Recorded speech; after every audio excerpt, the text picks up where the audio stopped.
Vamos a empezar con la tercera clase del curso, que está dirigido a estudiar los factores solubles que participan de la inmunidad innata. Particularmente haremos énfasis en la mayor parte de la clase del accionar del sistema complemento, los mecanismos de acción, su regulación y qué relevancia adquieren a lo largo de la respuesta inmune. Los objetivos de esta clase son poder identificar a los diferentes componentes de la respuesta humoral a lo largo de la fase innata de la misma, identificar los componentes esenciales del sistema complemento, verificar las diferentes vías de activación y reconocer cuál es la relevancia biológica de su activación. Para ello vamos también a tener en cuenta cuáles son los diferentes mecanismos biológicos activados a lo largo de la respuesta inmune, tanto innata como adaptativa. Otro punto importante es reconocer los mecanismos regulatorios que impiden que la activación del complemento sea nocivo para el individuo. Y por último, verificar algunas entidades inmunopatogénicas del mismo. Bien. En los fluidos de los individuos existe un conjunto de proteínas que actúan como receptores solubles de los patrones moleculares asociados a patógenos. Estos constituyen diferentes familias. La familia de las pentraxinas, que están fundamentalmente presentes en el plasma, la familia de las colectinas, que están presentes tanto en el plasma como en el espacio intersticial de los alvéolos, las ficolinas, el sistema complemento, que está fundamentalmente constituido por un conjunto de proteínas que se activan en cascada, también presentes en el plasma, y tenemos una familia de anticuerpos que denominamos naturales, que al final de esta sección vamos a hacer algún comentario general. Las pentaxinas son proteínas que tienen la capacidad de agregarse formando pentámeros, de ahí deriva su nombre, que se sintetizan fundamentalmente en el inicio de la respuesta inflamatoria durante la fase innata de la respuesta, y estas proteínas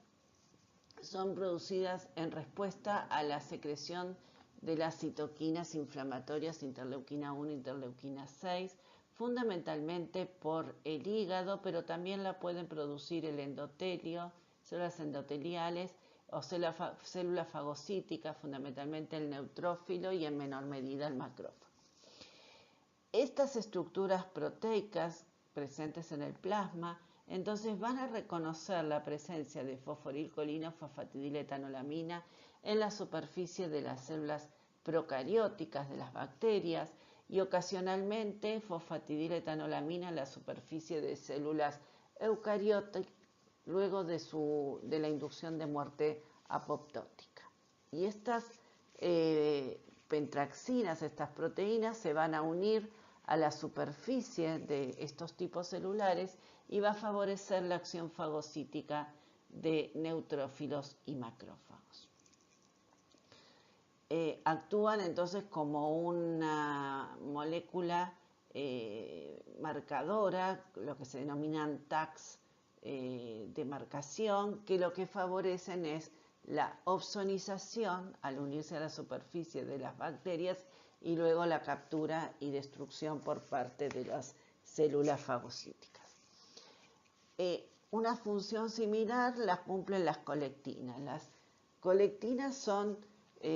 también proteínas poliméricas, glicoproteínas poliméricas, que tienen fundamentalmente estructura de tipo colágeno y que tienen un tallo de combinación común en el cual se permite la asociación de las diferentes unidades. Están presentes en el plasma en forma libre o en el espacio intersticial de los alvéolos. La proteína más reconocida de esta familia es la proteína unidora de lectinas. ¿Por qué se denomina la lectina unidora de manosa?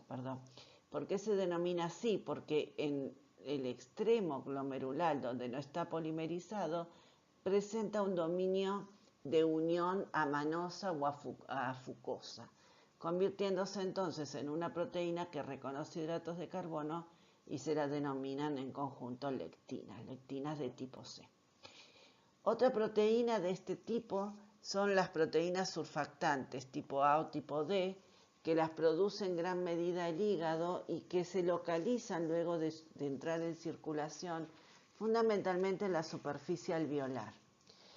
Y en estas estructuras, en esta superficie del epitelio de los alvéolos, favorece la expansión en la respiración del pulmón. Pero además de esta función, tienen capacidad de unirse a bacterias por interacción a través de grupos de manosa, y de esta manera, lo mismo que la proteína unidora de manosa, la MLB, actúa como un tag o una marca que favorece la opsonización y la posterior fagocitosis y muerte del microorganismo. Las ficolinas también son estructuras de tipo colágeno, una proteína que tiene unidades de tipo colágeno, que tienen la capacidad de ser secretadas al plasma y ellas son capaces de reconocer también a través de un dominio de tipo selectina al grupo N-acetilglucosamina y al ácido lipoteicoico presente en la superficie de las paredes de bacterias gram positivas en este caso. Cumple el mismo rol funcional que las pentraxinas y colectinas en la opsonización, pero junto con las colectinas son capaces de interactuar con el componente C1Q del sistema complemento, y de esta manera vamos a ver que generan vías que denominamos vías de la lectina en la activación del sistema complemento. Y el sistema complemento es un conjunto de más de 20 proteínas que se activan para producir acciones biológicas bien definidas y favorecer la actividad de anticuerpos o la destrucción de bacterias y hongos por caminos alternativos, como vamos a ver enseguida. De estas estructuras de reconocimiento de todos los que forman el sistema de activación del complemento, ya mencionamos a colectinas y ficolinas, y vamos a identificar al componente C1 del complemento. El primer componente de activación es el que tiene esta estructura de tipo colágeno formado por 3 dímeros de un pentámero, de unidades individuales. Y esta estructura del componente C1 presente en el plasma también puede reconocer componentes de las superficies bacterianas, no solo hidratos de carbono, sino también algunas estructuras peptídicas. Pero para que se produzca la activación, vamos a requerir en la inmunidad innata de la colaboración de ficolinas o colectinas y en la inmunidad adaptativa de anticuerpos. El complemento se sintetiza fundamentalmente también en el hígado, pero también las células fagocíticas pueden contribuir o generar un aporte sustancial de los diferentes componentes del complemento que enseguida vamos a analizar. Por último, solamente a modo de comentario, se reconocen en el plasma de individuos anticuerpos que denominamos naturales, que están presentes sin que el individuo haya sufrido una infección o haya sido vacunado. Estos anticuerpos que denominamos naturales son generalmente de tipo IgM, y se producen en reconocimiento de hidratos de carbono o lípidos, muchos de ellos presentes en los glóbulos rojos. Por lo tanto, estos anticuerpos pueden estar presentes antes de cualquier proceso infeccioso y reconocer hidratos de carbono de las superficies de algunos glóbulos rojos, pero que no corresponden al grupo y factor del individuo que los sintetizó. Esto lo van a ver en más detalle cuando veamos el trabajo práctico de hemaglutinación la semana que viene. O también se pueden reconocer algunas estructuras de tipo lipídico presentes en bacterias comensales, o sea, no patogénicas del individuo, y que inducen una activación temprana de algunos linfocitos B que van a producir estos anticuerpos de isotipo IgM que denominamos naturales. Bueno, a partir de aquí vamos a dedicar todo nuestro teórico a ver este sistema que denominamos sistema complemento, que es una estructura, no es una estructura, es un conjunto de componentes presentes en los diferentes fluidos que está constituido entre las proteínas activadoras, efectoras y reguladoras por más de 30 proteínas diferentes, que forman un sistema altamente integrado para poder generar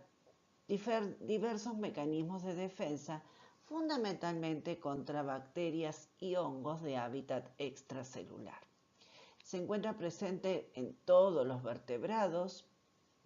y constituyen un sistema de activación en cascada que lo podemos parangonar con el sistema de coagulación que ya está presente en invertebrados como un sistema de protección. Entonces, el sistema complemento en su camino de activación está constituido por más de 15 proteínas que vamos a ir viendo ahora cómo se interrelacionan. A partir de productos inactivados se generan productos de tipo peptídico que son los efectores reales de las vías de activación de los mecanismos que forman parte de este sistema. Luego de la activación se va a producir diferentes mecanismos de amplificación que van a generar mecanismos que tienen efectos proinflamatorios, pero que se transforman en elementos que van a constituir parte esencial en el mantenimiento del mecanismo inflamatorio a lo largo de la inmunidad innata, y que de esta manera va a reclutar células que van a cumplir un rol efector en la eliminación del patógeno, contribuyendo a formar elementos que se denominan marcas opsonizantes u opsoninas, que unidas a los patógenos va a permitir la eliminación del mismo. Por otro lado, algunos componentes que vamos a definir como efectores de la vía final del complemento tienen una acción citolítica, generando alteraciones de las membranas de las bacterias a las cuales están unidas para producir su destrucción. Y además de cumplir acciones como opsonización, inflamación y citólisis o lisis final, el sistema complemento a lo largo de su activación genera péptidos que tienen una acción potenciadora del accionar de la respuesta de los linfocitos B y por lo tanto contribuye a una potenciación en la respuesta mediada por anticuerpos, en la producción de anticuerpos que constituyen la fase efectora humoral de la inmunidad adaptativa. El sistema complemento, entonces, a lo largo de la etapa en que se activa,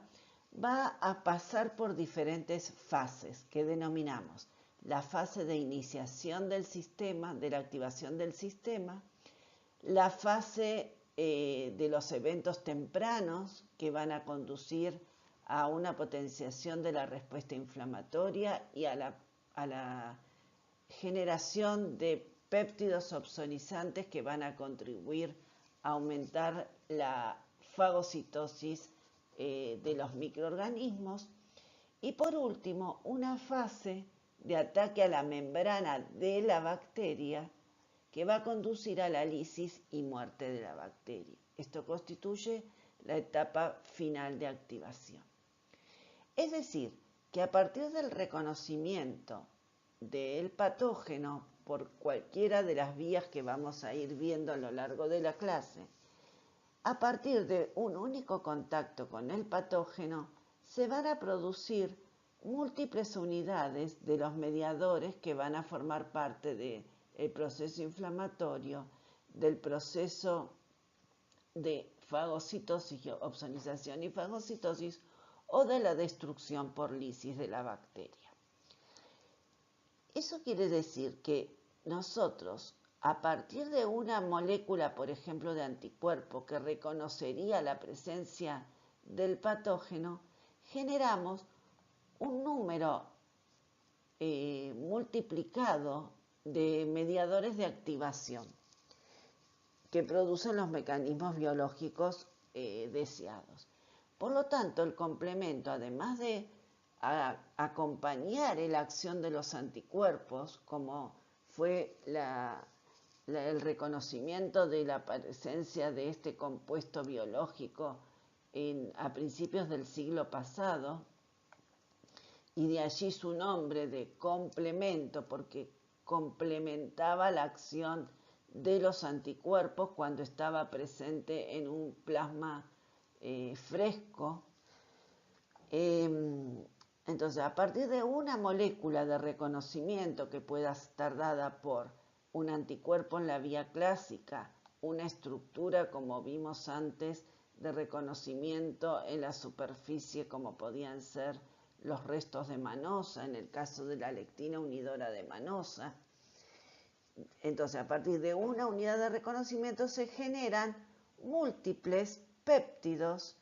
que son los que cumplen la acción biológica a lo largo del proceso. Entonces, para que este sistema funcione adecuadamente, se tiene que activar. Que se inicie la activación del sistema es una etapa en la cual se activan péptidos o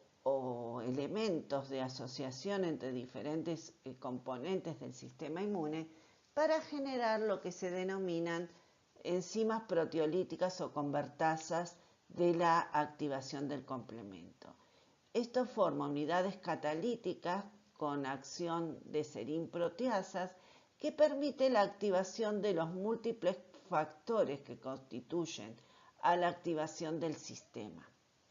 A posteriori, se ensamblan diferentes componentes, y en un ratito vamos a ver cómo, de manera tal que esa interacción de proteína-proteína ensamblada va a dar origen a los péptidos activos y efectores finales que tienen acción inflamatoria, como son el C4A, el C3A o el C5A, a una acción que favorece la opsonización bacteriana, como es la acción que ejerce el péptido denominado C3b, o una acción lítica a través de una cascada que va a estar formada por componentes que van del componente C5 al componente C9. Entonces, cada componente proteico recibe un nombre y se lo identifica con la letra C de complemento y un número, ¿sí? Y esos componentes que se van a ir formando o activando de manera secuencial constituyen la vía de activación del complemento. Como podemos ver en este esquema, hay tres formas de activar al sistema o tres vías de activación del sistema. A lo largo de la inmunidad innata se activa el sistema por dos vías principales. Una es la vía de reconocimiento a través de lectinas, que como ya dijimos antes, podía estar formado por la ficolina o por colectinas como la lectina unidora de manosa. Hay una vía que se denomina alternativa, que es la vía más antigua evolutivamente y que se parte de una activación espontánea de alguno de los componentes totales de la vía que vamos a ver enseguida. Y a lo largo de la inmunidad adaptativa vamos a tener activación del sistema si y solo si se forman anticuerpos específicos para los antígenos de la bacteria que se quiere destruir. Entonces, cualquiera sea la fase de iniciación, el sistema confluye a formar la activación de un componente que denominamos activación del componente C3, que es el corazón de este sistema. Y a partir de esta activación del componente que denominamos C3, por cualquiera de estos caminos vamos a generar un compuesto que se denomina C3b, que es el iniciador del proceso de reconocimiento, por un lado, por parte de los patógenos, de los macrófagos o de las células fagocíticas, o por otro lado, por alguno de los otros componentes del sistema, que permite que se formen complejos que van a conducir al avance de cada una de las fases de los mecanismos de activación que venimos mencionando. Entonces vamos a empezar por las fases de activación o iniciación del sistema. Como vimos en la diapositiva anterior, existen 3 formas de iniciar la activación del sistema complemento. La vía más antigua, que es la vía alternativa, por la cual el microorganismo reconoce directamente al componente central de la activación del sistema, que de ahora en más sabemos que es el corazón de este proceso, que lo llamamos C3. C por complemento, elemento 3. La activación espontánea de este sistema va a permitir el ensamblado de la fracción C3b, que se produce por escisión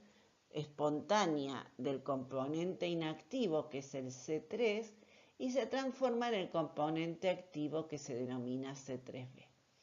C3b, de la vía alternativa, va a formar un complejo, y en un ratito vamos a ver con qué otros componentes de la cascada, para dar lugar a una asociación de 2 proteínas que se transforman en la serinproteasa o convertasa del sistema C3 por la vía alternativa. Nosotros podemos llegar a la activación de una convertasa, o sea, un producto de ruptura del componente C3 por otros caminos. En el camino de las lectinas, que también constituye a la fase innata de la respuesta inmunológica, la iniciación del proceso para obtener la convertasa del componente C3 va a estar dada por una proteína unidora de azúcar. Puede ser la proteína unidora de manosa que vimos anteriormente, que forma parte de las colectinas, o puede ser una ficolina. Ficolina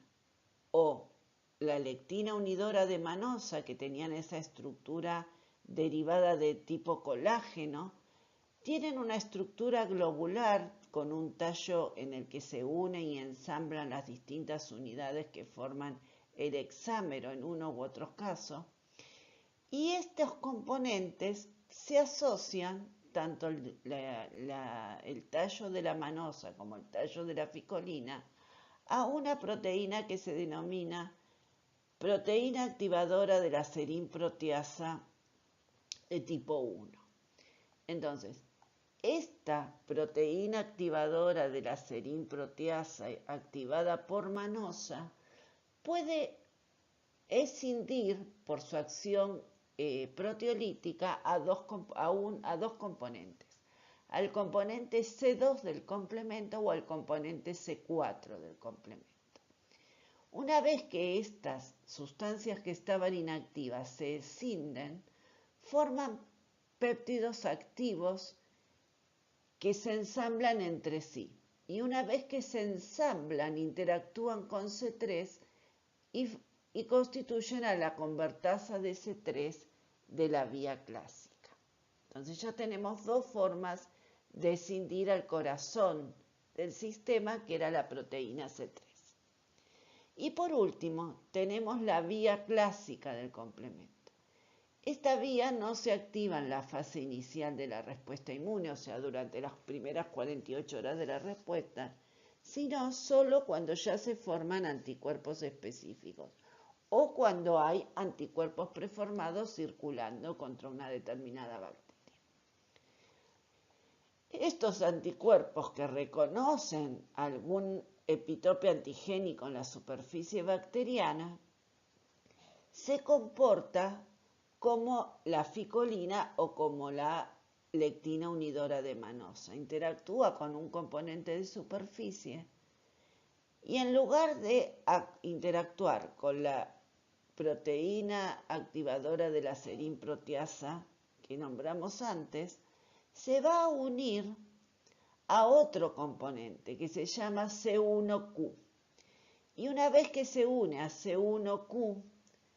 este va a ensamblar varios componentes que se asocian con C4 y C2. Y una vez que se activan C4 y C2 que estaban inactivos, como de la misma manera que ocurría antes, el ensamblado de estas proteínas generan el clivaje de C3, o sea, se formó la convertasa de C3, de la vía clásica o de la vía de las lectinas respectivamente. Entonces, cualquiera de las tres vías, pero por distintos mecanismos, van a generar enzimas proteolíticas, serinproteasas, que van a activar a clivar a C3. Y ese clivaje de C3 es esencial para que se inicien las funciones efectoras que vamos a ver enseguida.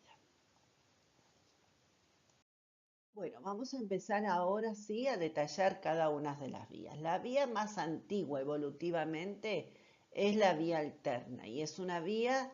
propia de la fase innata de la respuesta inmune. La activación del elemento central, que era C3, inactivo para convertirse en sus dos péptidos activos, C3b y C3a, se inicia por un proceso espontáneo.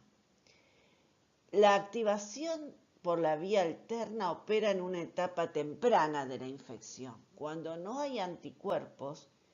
y cuando existe un entorno en el cual puede haber una inestabilidad del componente C3 que produce su quiebre o su lisis espontánea. Puede haber diferentes enzimas serinproteasas específicas en el plasma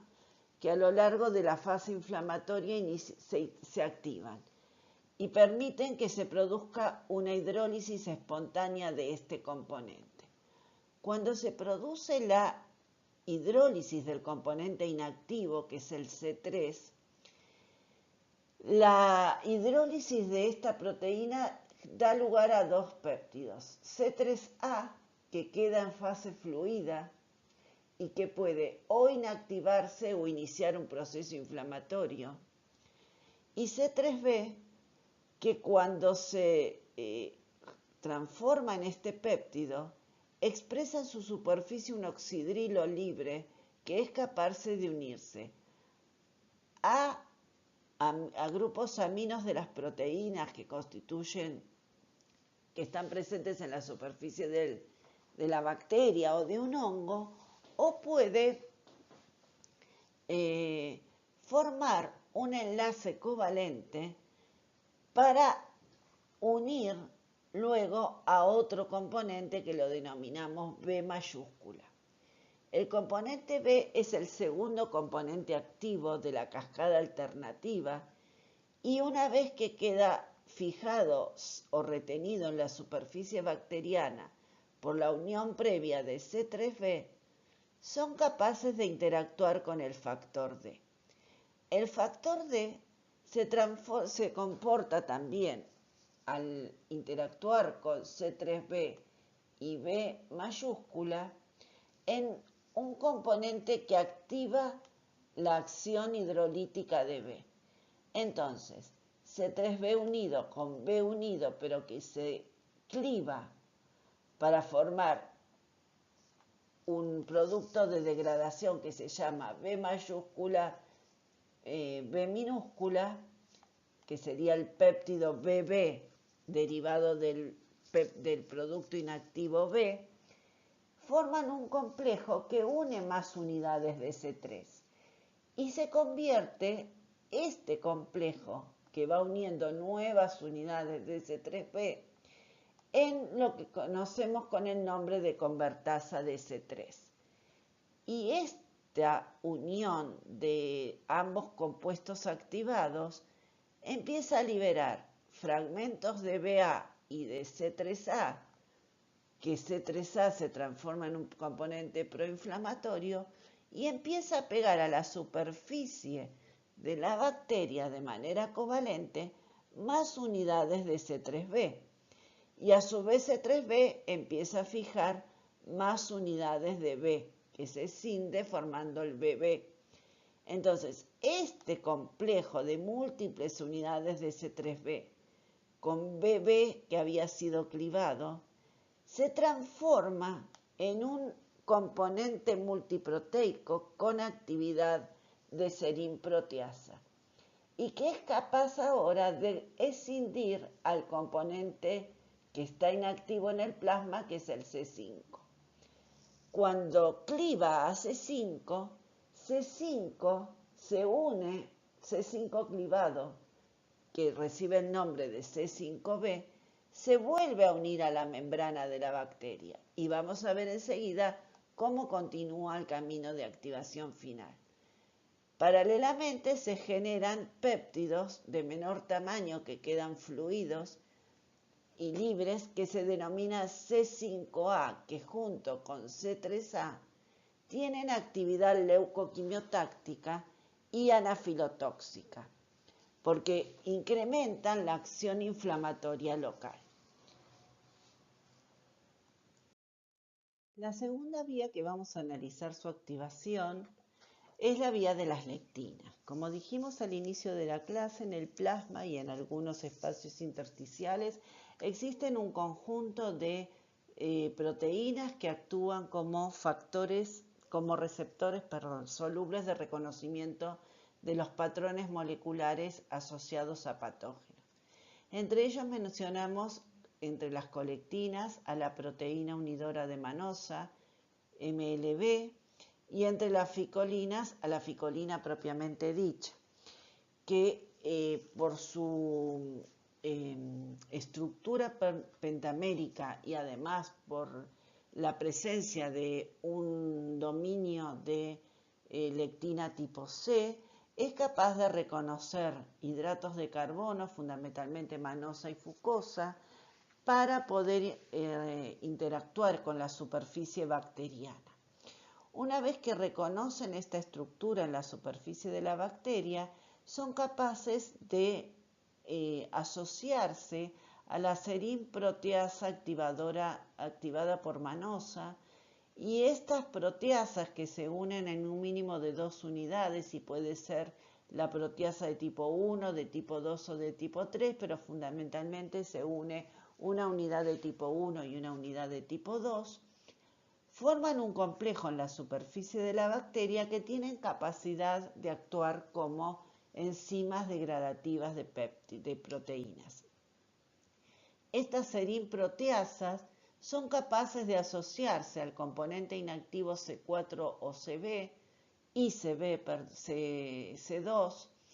y generar por incisión enzimática péptidos activos, el C4A y el C2B, que se van a unir a la superficie de la bacteria y en conjunto van a actuar como convertasa de C3, o sea, como enzima degradativa del componente C3.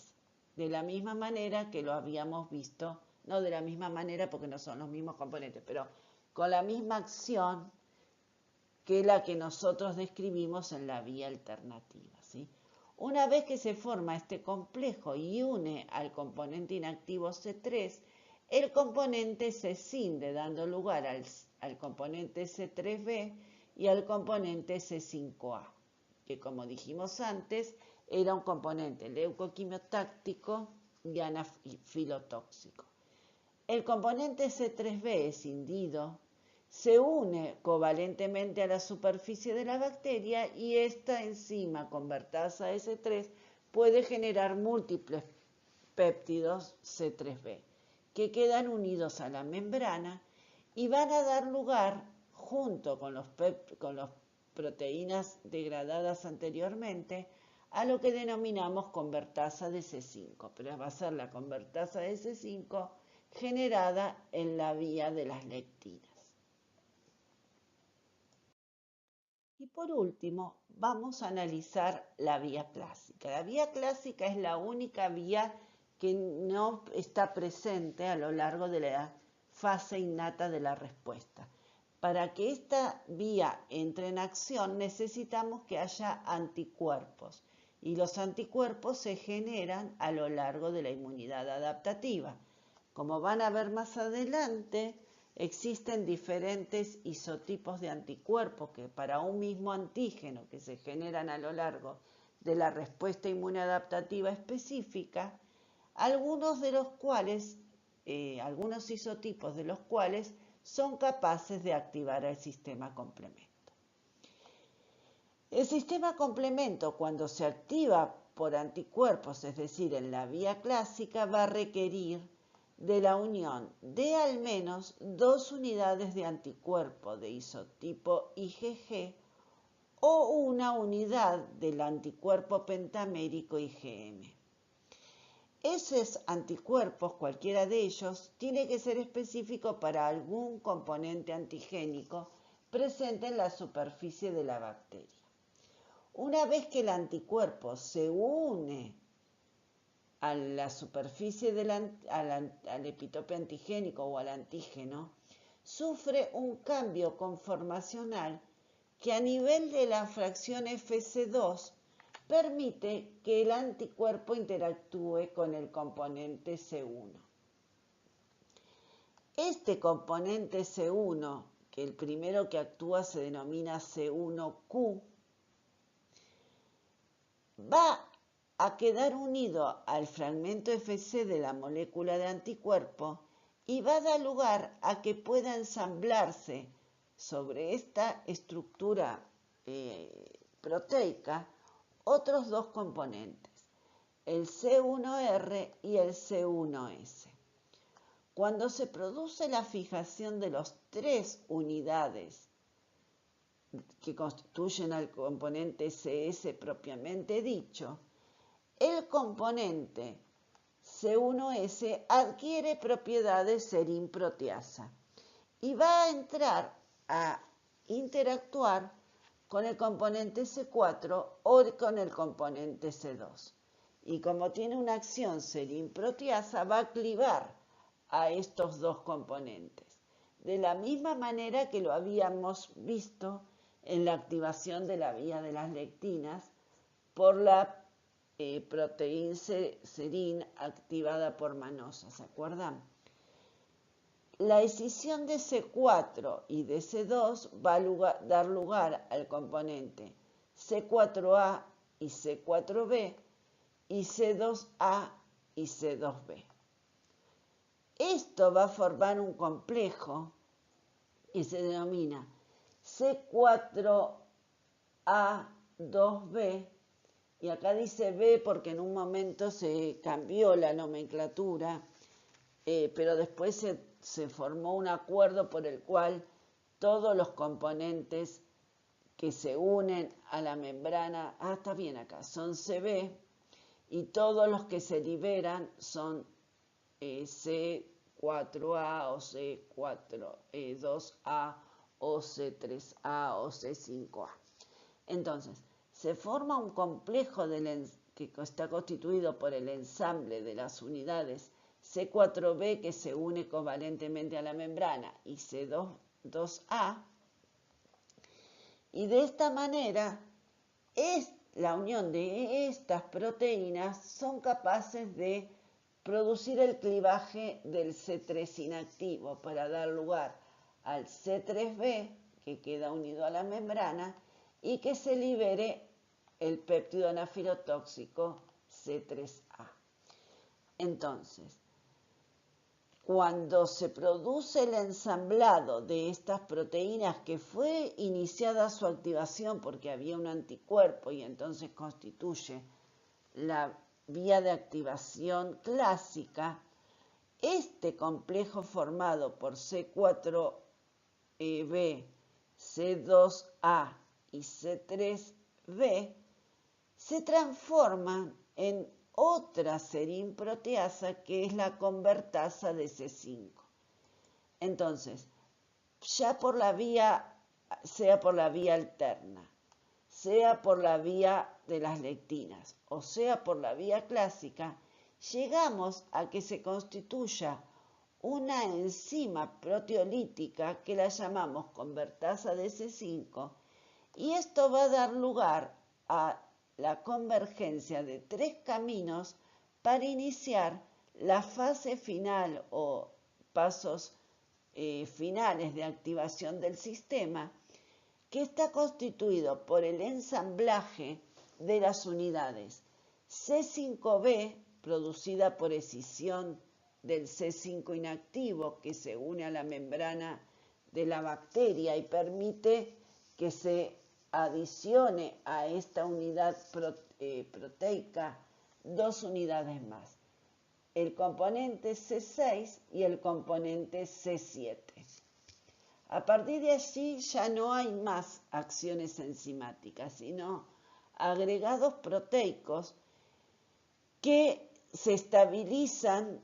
entre sí para permitir el anclaje por su región lipofílica a la superficie de la membrana bacteriana. El último componente en ensamblarse es el C8, que logra atravesar la membrana plasmática porque es altamente lipofílico. Y este compuesto, así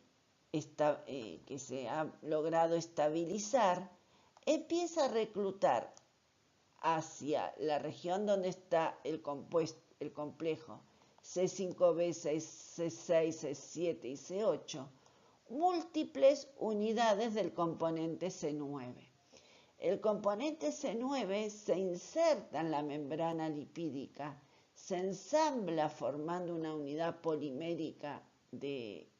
10 unidades que constituye un poro que atraviesa la membrana plasmática y que va a permitir la desestabilización de la entrada de agua y salida de iones que va a conducir a la lisis de la bacteria. Entonces, vamos a repasar un poquito la activación de la vía clásica. La activación de la vía clásica se inicia por la presencia de anticuerpos específicos para antígenos presentes en la superficie bacteriana. La interacción se produce a través del sitio de reconocimiento del epitope antigénico o paratope y requerimos de 2 unidades de IgG específicas para el antígeno que está presente en la bacteria o una unidad de IgM pentamérica que reconozca a través de los diferentes paratopes que constituyen a esta molécula al menos 2 unidades antigénicas. La unión de los anticuerpos al antígeno genera cambios conformacionales en la región Fc de la molécula del anticuerpo de IgG o del anticuerpo IgM. Y de esta manera, una vez que reconoce al antígeno y solo si reconoce al antígeno y se produce este cambio conformacional, la activación del sistema complemento se va a dar lugar. Cuando hay anticuerpos solubles, sean IgG o IgM, libres sin antígeno, no son capaces de interactuar con la primera fracción del sistema complemento, que lo llamamos C1, y por lo tanto no va a haber ninguna acción biológica. Cuando se produce este cambio conformacional, se une primariamente la unidad C1Q y esta va a adquirir una asociación a través de los otros 2 componentes, el C1R y el C1S, que por cada unidad de C1Q se unen 2 unidades de CRS o C1S, y es esta la que adquiere este complejo multiproteico, el que adquiere la actividad enzimática que permite la escisión de C4 y C2. Una vez que se clivan C4 y C2, C4 se une covalentemente a la membrana de la bacteria, C2b se asocia el péptido C2b se asocia a C4a, y en conjunto el ensamblado de estas dos proteínas que ya fueron digeridas son capaces de escindir al C3 inactivo, es decir, se convierte en la convertasa S3 de la vía clásica, y va a permitir que se escindan múltiples unidades de C3b. Estas múltiples unidades de C3b que se pueden fijar a la superficie de la bacteria forman un agregado multiproteico que se convierte en la convertasa del componente C5, escindiendo a C5 en C5a y C5b. C5b permanece unido a la bacteria y C5a se transforma en un péptido anafilotóxico, es decir, responsable de los efectos leucoquimiotácticos de otras proteínas fagocíticas al sitio de infección y una acción proinflamatoria debido a que existen restos aminos terminales que activan el proceso inflamatorio, y por eso se las denomina anafilotoxinas. Bueno, por tres caminos distintos, o sea, tres vías que llevan a la asociación, a la activación del sistema. Fundamentalmente, activar el sistema significa llevar al punto en el cual se cliva el C3 inactivo para dar lugar a C3b. Vimos que el ensamblado de distintos componentes de la vía que forman en forma conjunta, llevan en forma conjunta la formación de las diferentes serin-proteasas que llevan al clivaje de los componentes inactivos en componentes activos que han permitido formar el poro de ataque final a la membrana, o MAC, por el ensamblado de C5b, C6, C7, C8 y múltiples unidades de C9, se logra la eliminación de la bacteria. Pero el C3b inactivo es un componente que está formado por dos cadenas, la alfa y la beta. Cuando la forma de C3b está en su estadio inactivo, hay un grupo tiol interno que está presente en la unidad C3a que está oculto. Y por lo tanto, por eso es inactivo, porque este grupo químico es incapaz de unirse a restos de tioles o fenólicos presentes en la superficie bacteriana. Pero cuando se produce el clivaje de C3 se transforma en la unidad activa que permite la asociación de otros componentes para continuar con la cascada del complemento. En muchas situaciones, C3 puede activarse o escindirse de manera espontánea, por ejemplo, por la presencia de algún componente enzimático como la plasmina que esté presente en la fase fluida del suero o en el espacio intersticial. Este clivaje espontáneo de C3 hace que el mismo pueda tener dos caminos. En algunas ocasiones, si hay alguna bacteria, puede unirse a la superficie bacteriana y continuar la activación de la vía del complemento, en este caso sería la vía alternativa, y permitir que se produzca la eliminación de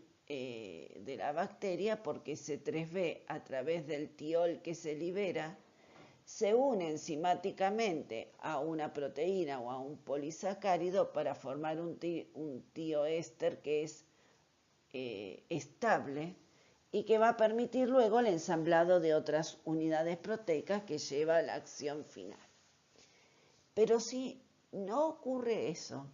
no hay una bacteria, esta escisión espontánea de C3b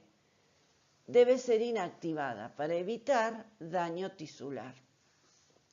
Y lo que ocurre es que este componente C3b libre resulta ser muy inestable y también por acción de la plasmina en fase fluida va a ser hidrolizado y de esta manera inactivado. Entonces, a partir de la generación de C3b,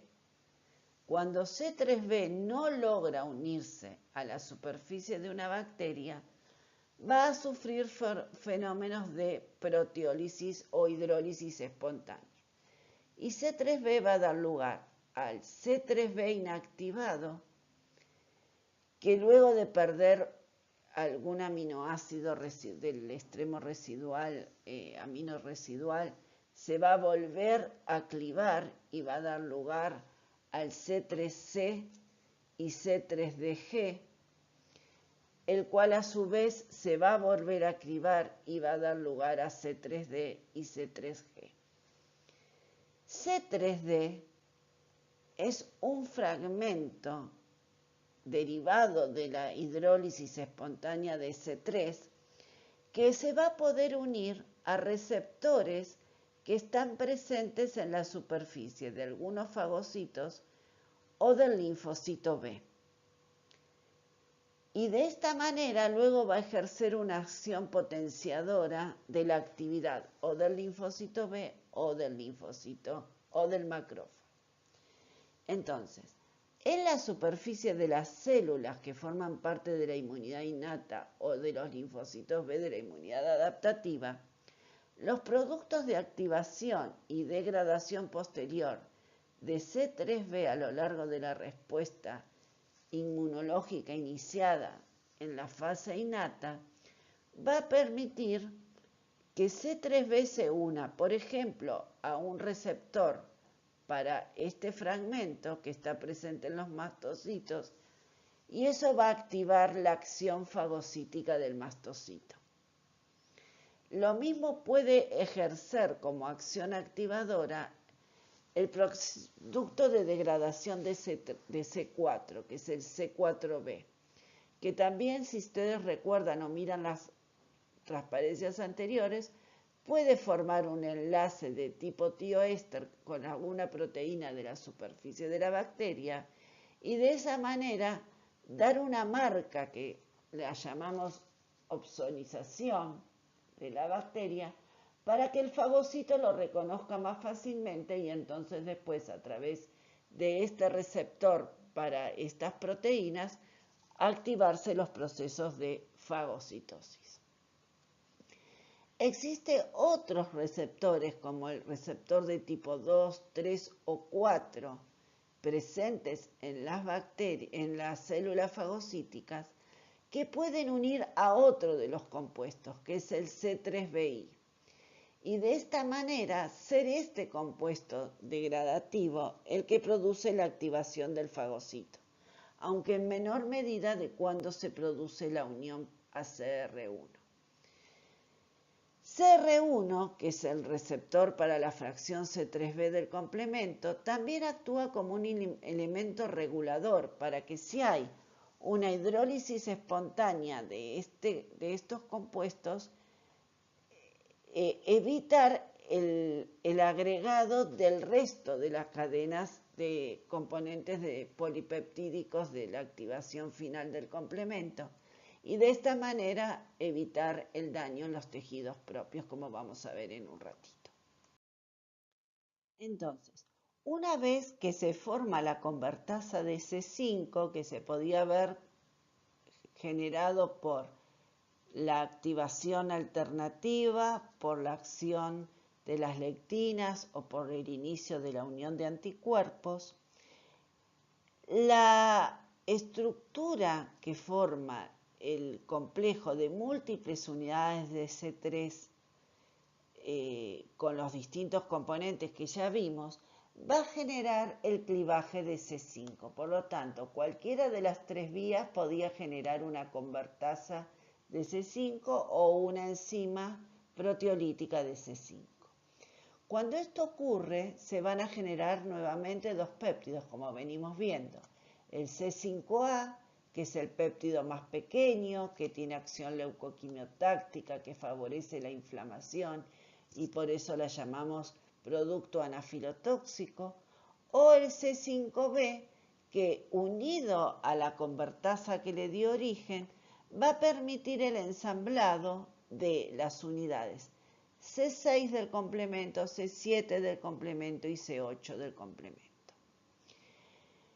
C8 y C7 son capaces de insertarse en la membrana plasmática de la bacteria porque tienen son muy ricas en restos lipofílicos. Y este complejo ensamblado va a permitir que de manera estable se empiezan a unir a la membrana plasmática unidades del último componente de activación, que es la unidad C9. C9, afianzada por la unión al complejo C5, C6, C7 y C8, empieza a formar una estructura multimérica que va a generar un poro, ¿sí?, por el cual pueden producirse el intercambio de iones sodio-potasio y la entrada de cationes hidratados que va a permitir, que va a generar una desestabilización de la membrana que va a dar lugar a la lisis osmótica de la bacteria, ¿sí? Y esto le va a producir su muerte. Entonces, este es el mecanismo final de destrucción de la bacteria, la formación de un complejo de ataque a la membrana que está fundamentalmente constituido por la unidad polimérica de C9, pero que no se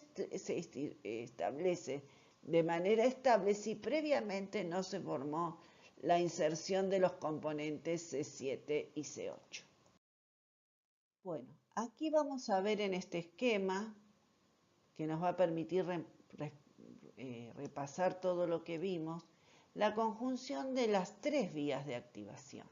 La alternativa, que se inicia por un proceso de hidrólisis espontánea del componente central del sistema, que es el componente C3, que va a dar lugar a la formación del compuesto activo para inducir la formación de las diferentes convertasas del sistema, que es el componente C3b, que era el que se unía de forma covalente a la superficie bacteriana y que en presencia de factores de asociación como es el factor B y el factor D inician la convertasa de la vía alternativa. Pero también vimos que el reconocimiento del patógeno por anticuerpos o por la lectina unidora de manosa, por dar un ejemplo,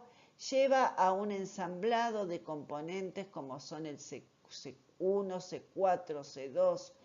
para dar lugar a una nueva convertasa que va a ser la convertasa de C3 activada por la vía clásica o por la vía de las lectinas. Cualquiera sea el camino, entonces va a dar lugar a múltiples unidades de C3b, que es el componente que da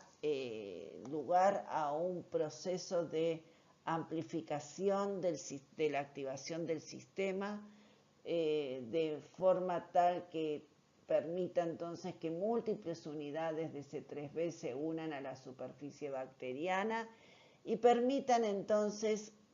por la unión a cualquiera de los otros componentes que vimos antes, se genere una enzima convertasa o convertidora del componente C5. Cuando se produce este proceso, siempre va a dar lugar a la formación de un péptido que denominamos C5b y otro que denominamos C5a. C5a es la anafilotoxina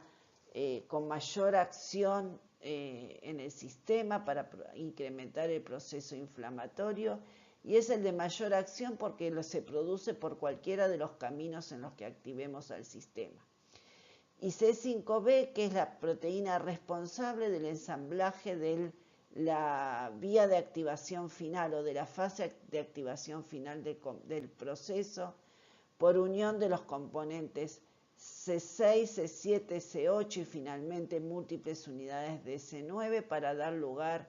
al complejo de ataque a la membrana de la bacteria y que va a producir entonces la lisis y destrucción final de este patógeno. Esta vía de activación es muy importante, mejor dicho, la participación del complemento y su activación es muy importante en la eliminación de bacterias de hábitat extracelular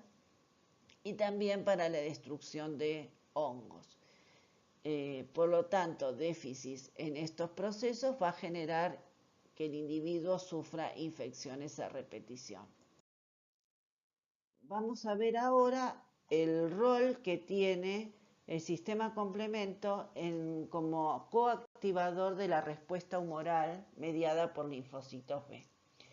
En el esquema inicial de las diferentes acciones biológicas, nosotros vimos que el sistema complemento, cuando es activado, favorece a través de diferentes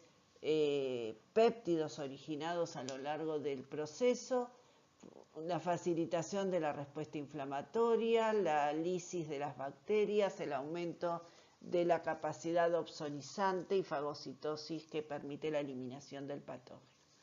Pero además de todas esas acciones, cuando se activa el sistema complemento por la presencia de un patógeno, vimos que se puede generar péptidos de degradación del componente C3b que dan lugar al origen de un péptido que denominamos C3d. C3d es el péptido responsable de la acción coactivadora que tiene el sistema complemento en la activación de un linfocito B. Un linfocito B se va a activar y diferenciar cuando encuentre al patógeno para el cual el receptor de membrana es específico. Esta interacción receptor-antígeno que se da en su fase nativa, porque esto es un linfocito B, va a iniciar señales de fosforilación intracelular que llevan a su activación.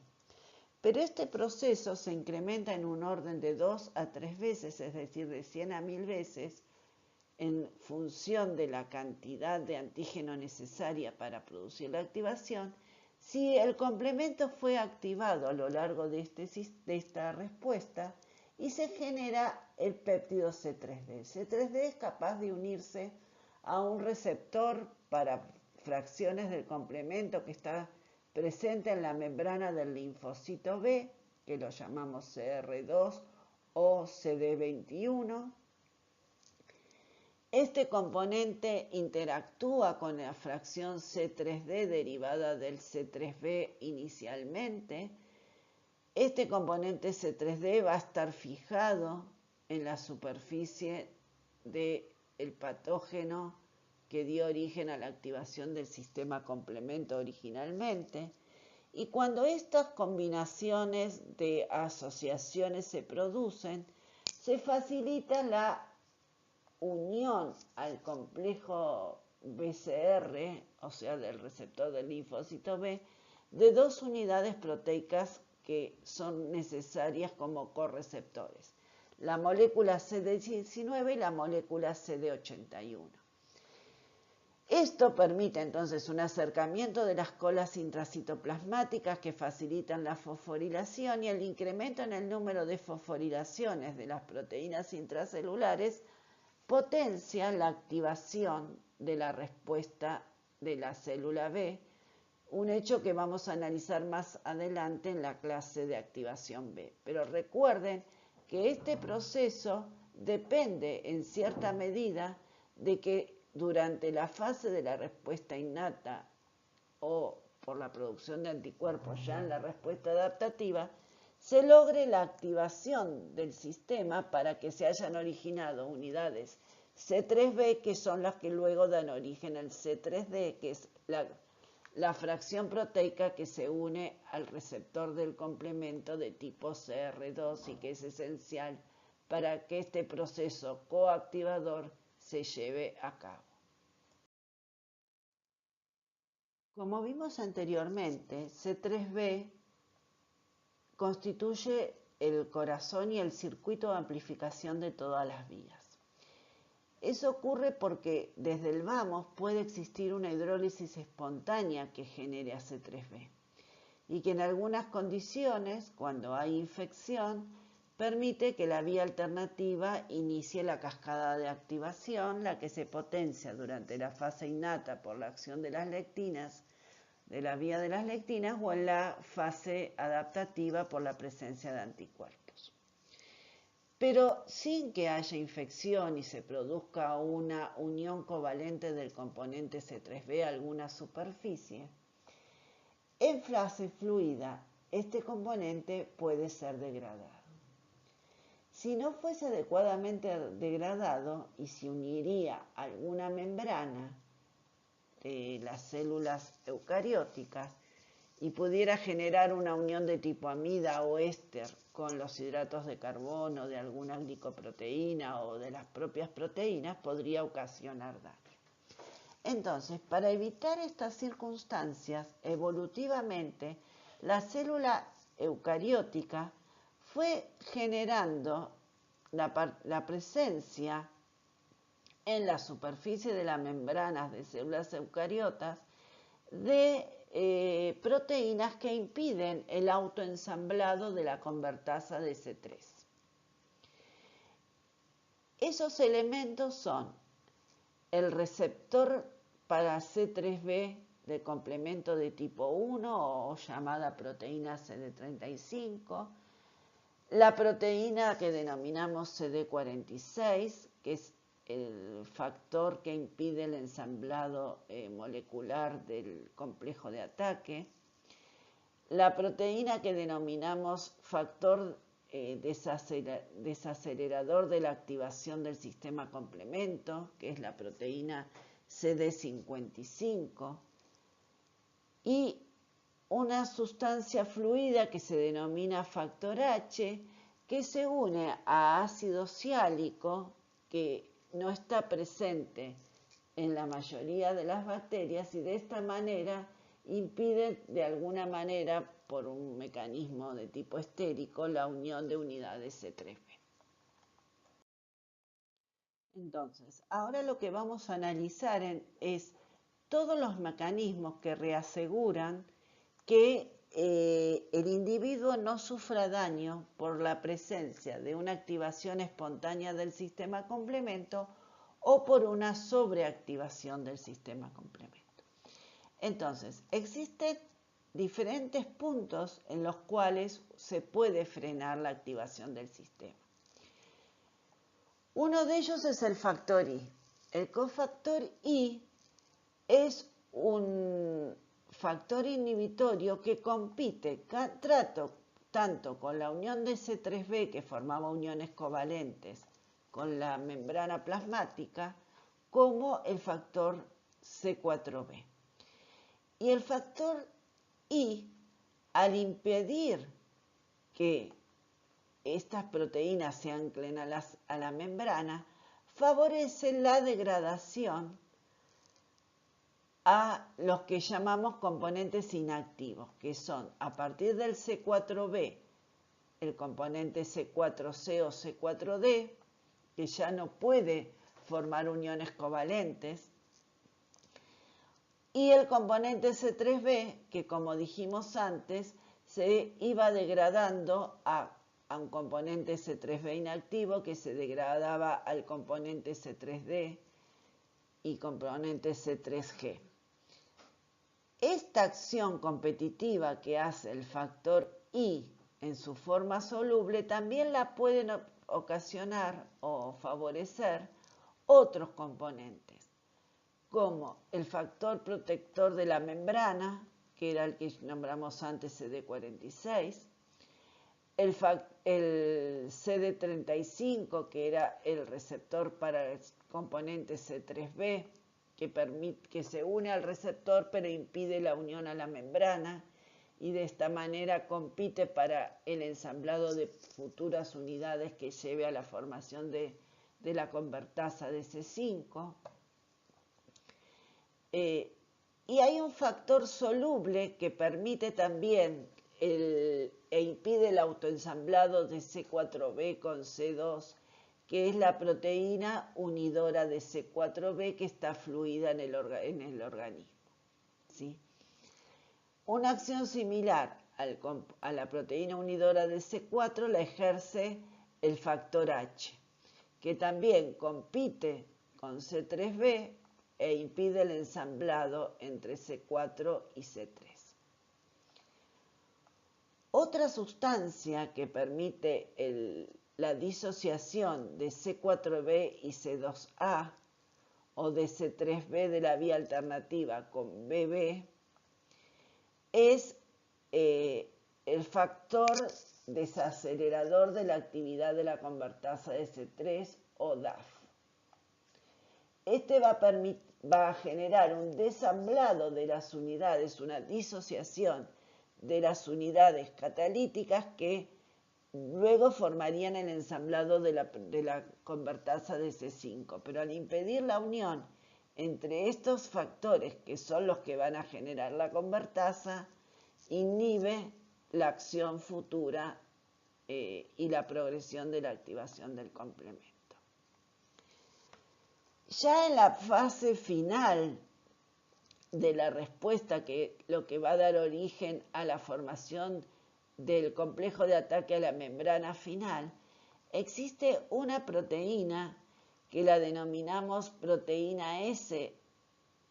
o vitronectina en la fase fluida, y una proteína de membrana que es CD59, que va a impedir el ensamblaje de las unidades 7 y 8. Y si la proteína 8 no se une a la membrana plasmática, a la membrana de la bacteria, nunca se alcanza a ensamblar la unidad polimérica de C9. Entonces, de esta manera se impide la formación del complejo macromolecular de ataque a la bacteria y se inhibe la lisis. Como las células eucariotas presentan esta unidad CD59, entonces este proceso no se produce y no hay ataque a la membrana y lisis de la membrana. Existe una patología que ustedes la van a analizar en trabajos prácticos que se llama anemia paroxística nocturna, que se produce por una alteración de la proteína CD59, que está alterada y no se puede ensamblar adecuadamente en la membrana, y que entonces impide que se forme una membrana de ataque. Y en algunas circunstancias los pacientes que tienen ese proceso sufren lisis hemolítica de los glóbulos rojos. Y este fenómeno entonces se ha estudiado y se conoce cuál es la alteración genética, y hay una forma de producir una corrección en el funcionamiento de esta proteína que evita la aparición de ese signo.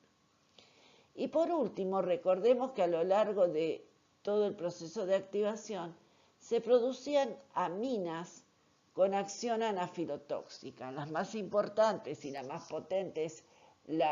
el péptido C5A, en menor medida el C3A y en menor medida estos dos el C4A. Por acción de carboxipeptidasas se pueden degradar estos componentes a la forma inactiva de la anafilotoxina. Como pierde el amino terminal, pierde esa capacidad de actuar como péptido leucoquimio atractante, y eso disminuye la actividad proinflamatoria de estas proteínas, y de esta manera se regula negativamente la acción nociva que tendría la producción en exceso de estos péptidos con acción proinflamatoria. Recordemos entonces, para que el sistema complemento no le produzca daño al individuo, las células eucarióticas y la producción de compuestos activos por parte de las células eucarióticas da lugar a inhibidores de los componentes del complemento. Estas proteínas reguladoras pueden estar en fase fluida, o sea, presentes en el plasma, o presentes en la membrana de las células eucariotas. De los componentes con acción a nivel plasmático vamos a mencionar el inhibidor del componente C1. Esta proteína inhibe la acción serin-proteasa del complejo C1R, C1S, que era el que clivaba C4A, AC4 y AC2. Existen individuos que tienen también una alteración genética por la cual no se producen niveles adecuados de este inhibidor y sufren una patología que se denomina edema angioneurótico. La acción exacerbada de la producción de la actividad enzimática del componente C1 va a llevar a una sobreactivación y clivaje de C4 que va a dar lugar a un aumento de la cantidad de C4A que tiene una acción anafilotóxica proinflamatoria. Y lo que produce en ese caso son edemas en casi todos los tejidos y se denomina edema angioneurótico porque además de producir edema de todos los tejidos y fundamentalmente a nivel del árbol respiratorio, va a producir una sensibilización de las terminales neurológicas del sistema nervioso autónomo que inerva todos los tejidos, produciendo sensación de mucho dolor a nivel de las extremidades y además produce alteraciones a nivel digestivo. Otro factor que está presente en el fluido es el factor I que vimos antes, que es capaz de escindir la proteólisis de C3 por proteólisis, los niveles de C3b y C4b, y de esta manera evitar la unión de estas proteínas a la membrana y los futuros ensamblajes que lleva a la activación de la convertasa de C3. El factor CH produce la disociación del componente C3b de la vía alterna e impide la formación del complejo C3b, B mayúscula B, que es el que se va a convertir en la convertasa de C3 de la vía alterna. Por lo tanto, desensambla estas proteínas e impide la progresión de la activación de la vía. Y el último factor que ya también mencionamos a nivel plasmático, que es una proteína soluble, es la proteína que se une al componente C4. Entonces produce la disociación de C4b entre C4b y C2a e impide la formación de la convertasa de C3. El otro conjunto de proteínas reguladoras está inserta en la membrana de la célula eucariota. Vamos a nombrar al cofactor de membrana CD46. El cofactor de membrana CD46 es cofactor para la acción del factor I. El factor I permite el desplazamiento de la unión de la unidad C4 y CB, o C4 y C2, o C3 y B mayúscula, de manera tal que impide la formación a posteriori de la convertasa de C3 que gatillaría toda la cascada de activación que conduce a la formación del complejo de ataque a la membrana y que podría producir daño a la célula. El otro factor también que es una proteína de membrana es el factor de desaceleración de la activación o factor DAF, que bloquea la formación también de la convertasa de C3 por cualquiera de las vías que se hayan activado e impide entonces el ensamblado proteico para conducir a la activación a posteriori de la unidad de ataque a la membrana. El componente CD59 es una proteína de anclaje a través de inositol-fosfatos que lo que impide es la formación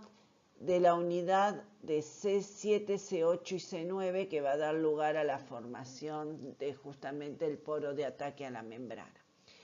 Al igual que el factor inhibidor de tipo 1, hay individuos que tienen deficiencia genética en la formación del CD59 porque tiene alteración en la formación de las proteínas de Anchorage o de unión a través de inositol fosfato. Y estos individuos lo que sufren es un proceso que se denomina anemia paroxística nocturna, por la cual sus glóbulos rojos fácilmente, al no poder controlar el proceso de formación de un poro de ataque de membrana, sufren hemólisis, ¿sí? Temporánea y por episodios esporádicos. Esto se corrige mediante la administración exógena de proteínas o por algún proceso de terapia génica, como van a ver en trabajos prácticos.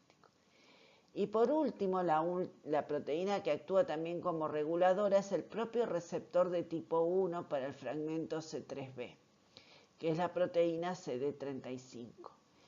La presencia de altos niveles de receptor para unión del componente C3b impide que el C3b se asocie para formar la convertasa de C5, y entonces al provocar la disociación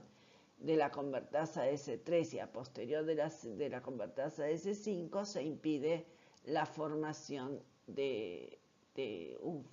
poro de ataque a la membrana. Existen otras proteínas solubles, como por ejemplo la proteína unidora en fase fluida del componente C4, la Protein Binding C4, que al unirse al componente C4 impide que sea clivado por la unión de las serin-proteasas formada por el componente C1 en la fase en la vía clásica, o de más P1,2 en la vía de las lectinas, ¿sí? Entonces, protege al clivaje de esta proteína e impide la activación del mismo. El otro es el factor I que vimos antes, que inactiva C4b y que impide entonces que éste se una a la proteína C2 para formar un complejo que va a dar lugar al clivaje de C3. Bueno, y las carboxipeptidasas que vimos antes que clivan al componente C5A y C3A, disminuyendo la acción anafilotóxica. En este esquema se ve el dibujo de competencia del componente C1 inhibidor que impide entonces la asociación de la serin-proteasa al complejo inicial de unión del anticuerpo y de esta manera bloquea la continuidad de la vía clásica. Y en estos dos esquemas vemos cómo la acción de DAF o de CR1 impide la asociación entre C3b, sea en la vía alternativa con B o sea en la vía clásica al complejo C4-2A, para impedir entonces la formación de la convertasa de C3. Recordemos que cuando se produce la degradación de C3b, convirtiéndose en un producto que lo denominamos C3b inactivo, que no era capaz de unirse a la proteína B o al complejo C4b2A, este componente,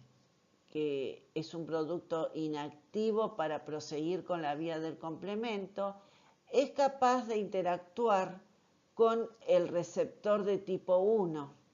que es el mismo al que se une el C3b activo para dar opsonización. Y de esta manera, entonces, impide que se produzca la progresión de la activación de la cascada del complemento. De la misma manera, este componente se puede unir al factor asociado a la membrana, ¿sí? Y junto con el factor I que media la actividad proteolítica de C3b,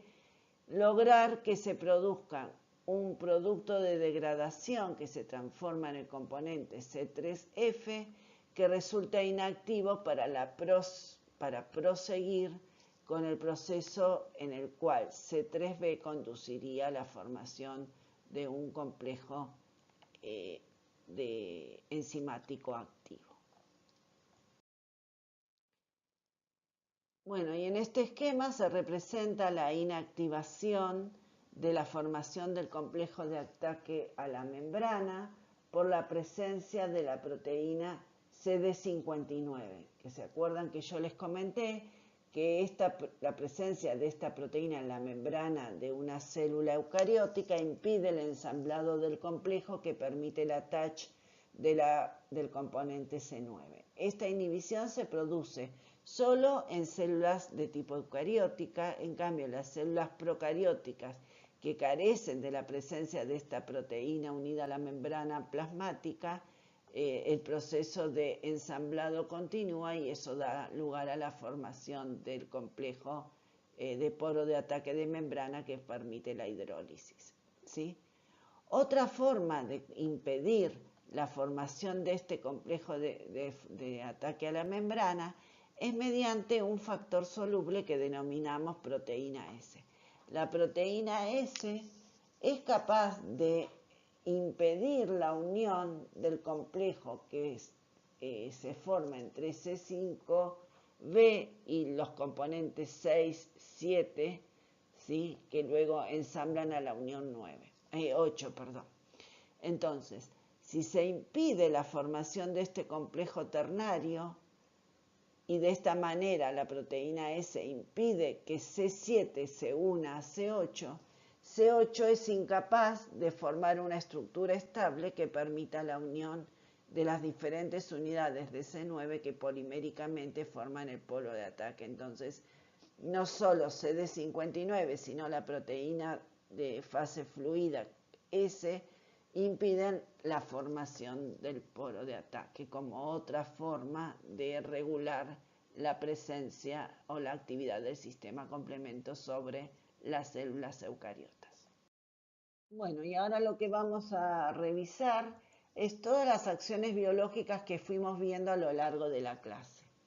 La formación del componente C3b, que se va a unir a receptores que están en la superficie, se van a unir a la membrana de la bacteria, y a su vez luego este componente C3b se va a unir a receptores, como dijimos el CR1 o el CR2 presentes en la membrana de las células fagocíticas, y de esta manera la unión del componente C3b, que actúa como una opsonina para identificar al agente microbiológico que puede producir daño,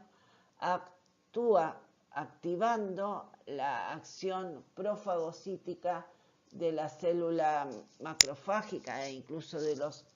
neutrófilos, y de esta manera se potencia la fagocitosis.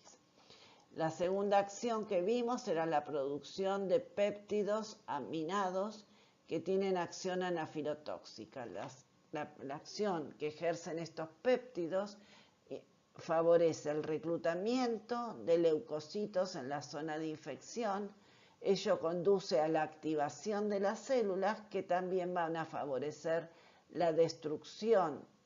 del agente microbiológico potencialmente nocivo a través de la producción final de radicales de oxígeno y de nitrógeno que produce la acción tóxica sobre el agente microbiológico. Y por último, lo que estamos revisando recientemente, la formación del polo de ataque de la membrana de la bacteria, que induce una desestabilización de la movilidad de cationes, que conduce a un aumento en la entrada de agua a la célula y va a conducir a una lisis osmótica de la bacteria. Entonces,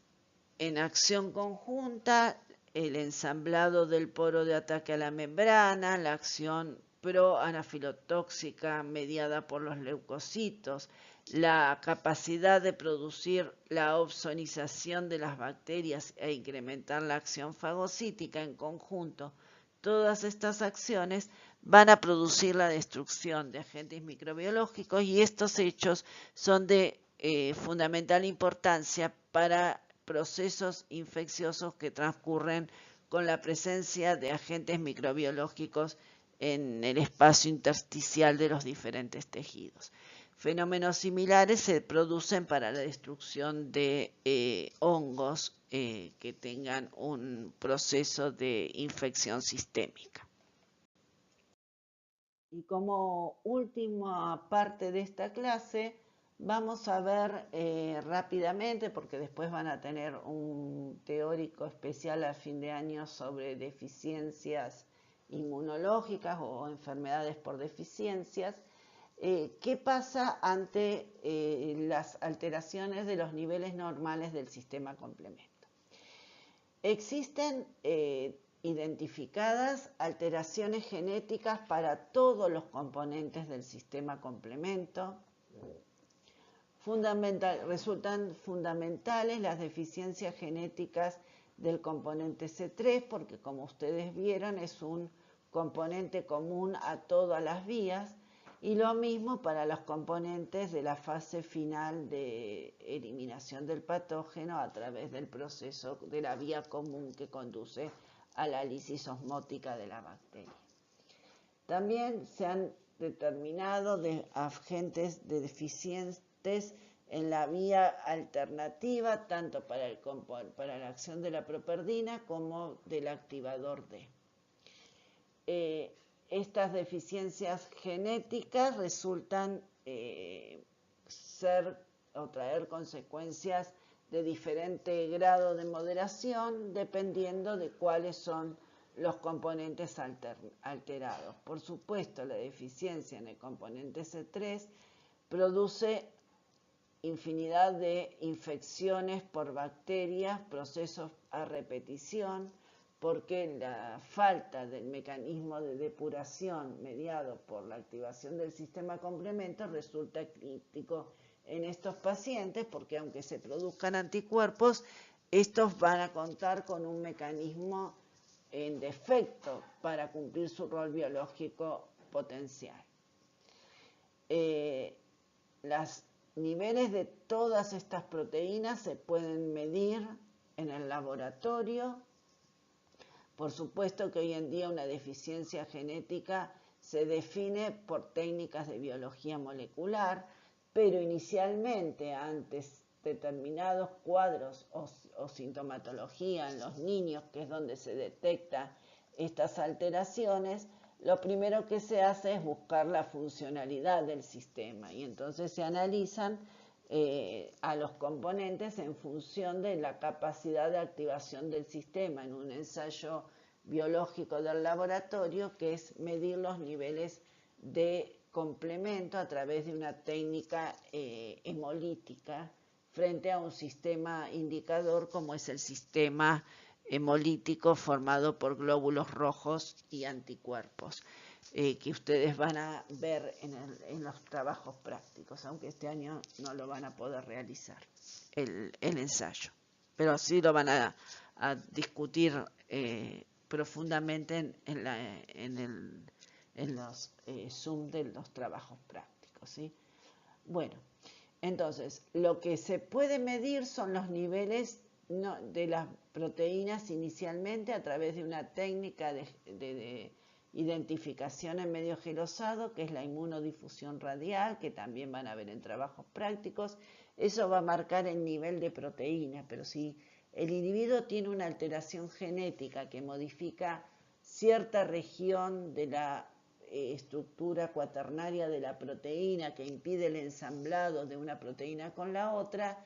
el nivel total de proteína no me va a permitir definir la funcionalidad. Por lo tanto, como les dije anteriormente, se realizan ensayos funcionales que consiste en el dosaje de unidades complemento a través de un ensayo funcional como la actividad hemolítica del suero. Los pacientes que tienen deficiencia en algún componente del sistema van a presentar alta susceptibilidad a las bacterias encapsuladas porque no va a haber una capacidad de activación del sistema adecuado para producir la lisis de los mismos. La persistencia de estas infecciones puede dar lugar a procesos que denominamos sepsis cuando es una infección generalizada por falta del control de la proliferación de las bacterias e incluso la invasión a través del sistema,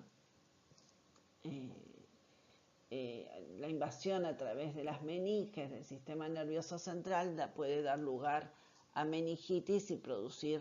procesos que conduzcan a la muerte de los niños, que son los primeros afectados por estas circunstancias genéticas. También puede producir trastornos reumatológicos por falta de depuración de los complejos inmunes circulantes de antígenos y anticuerpos a lo largo de la respuesta inmune. Deben ser eliminados del torrente de los fluidos, fundamentalmente del torrente circulatorio, porque en circulación pueden producirse depósitos que alteran la filtración glomerular o que producen alteraciones a nivel de las articulaciones, lo que llamamos glomerulonefritis y formación de situaciones de modificación de la circulación vascular de los pequeños vasos. Entonces, cuando los complejos antígeno-anticuerpos son capaces de activar el sistema complemento, la presencia de la unión de C3b a los complejos y su degradación luego a la presencia del factor 3 inhibidor es depurado del sistema a través de los glóbulos rojos o de las células de Kupffer del hígado que unen esos complejos antígenos anticuerpos a través de los receptores para complemento de tipo 1 o de tipo 2, y de esta manera disminuimos la cantidad de complejos inmunes circulantes que son los que después obstruyen los pequeños capilares a nivel de las articulaciones o a nivel del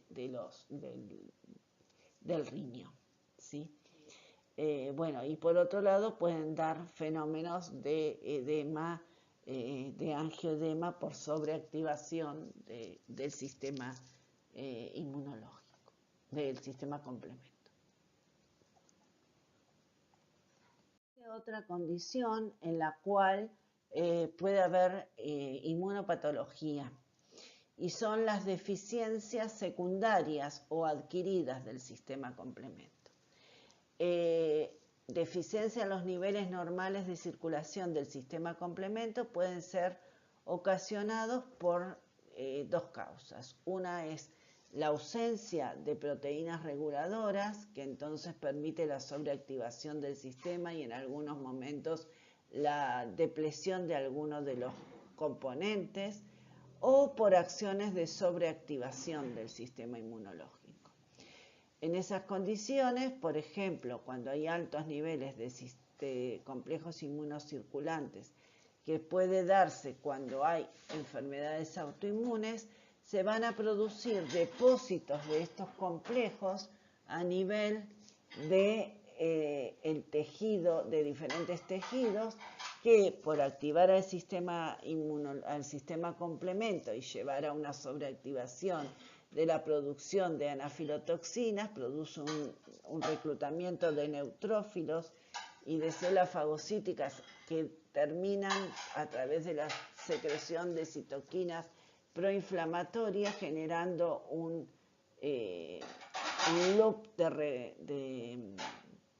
retroalimentación positiva que termina generando daño a los tejidos.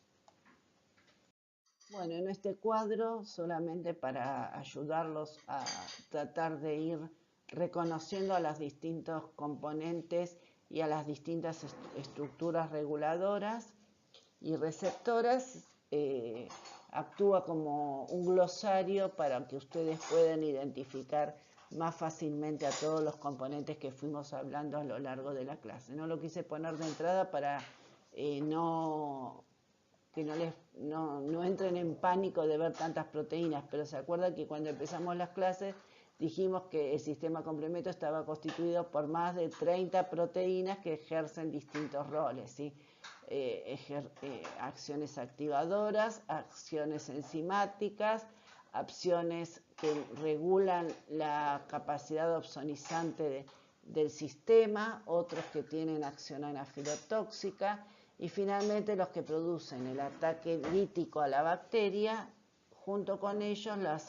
diferentes receptores que pueden reconocer a los distintos componentes para ejercer las acciones biológicas y por último el conjunto de proteínas reguladoras, algunas de ellas presentes en fase fluida y muchas de ellas presentes en las membranas plasmáticas.